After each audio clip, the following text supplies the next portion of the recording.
আসসালামু আলাইকুম। Brothers agro limited এর নতুন একটি ভিডিওতে আপনাদের স্বাগতম। দর্শক, দেখতেই পাচ্ছেন আমাদের পুকুর পাড়ের গত ভিডিওর তুলনায় কি পরিমাণ উন্নতি হইতেছে, কি পরিমাণ কাজ করা হইতেছে। পুকুর পাড়ের মাচা তৈরি প্রায় শেষ পর্যায়ে। ইনশাল্লাহ আজকে চেষ্টা করব মাচাটা কমপ্লিট করার জন্য। আমরা আমাদের আজকে পুকুর পাড়ে দুইজন আঙ্কেল সহ কাজ করতেছি আমি। দেখতে পাচ্ছেন এখানে একজন আঙ্কেল এখানে বাঁশের কঞ্চিগুলা কাটে দিচ্ছে এবং আমি এই কঞ্চিগুলা নিয়ে যেয়ে এখানে এই আঙ্কেলের কাছে পৌঁছাইতেছি এবং এই আঙ্কেলটা এই কঞ্চিগুলা মাচার উপরে বিছিয়ে দিতেছে। দেখতে পাচ্ছেন আপনারা।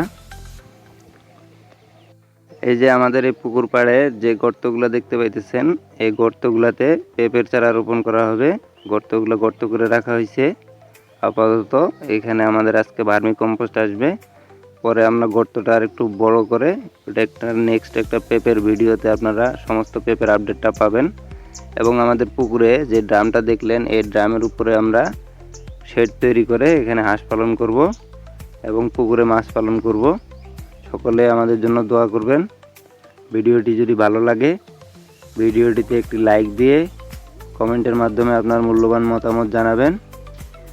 ধরনের এগ্রিকালচার রিলেটেড আরও ভিডিও পেতে ব্রাদার্স এগ্রো লিমিটেড এর চ্যানেল এবং পেজের সাথে যুক্ত থাকবেন।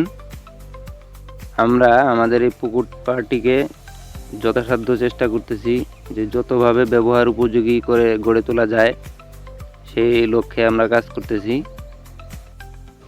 এতক্ষণ আমাদের সাথে থাকার জন্য আপনাদেরকে অসংখ্য ধন্যবাদ। আসসালামু আলাইকুম।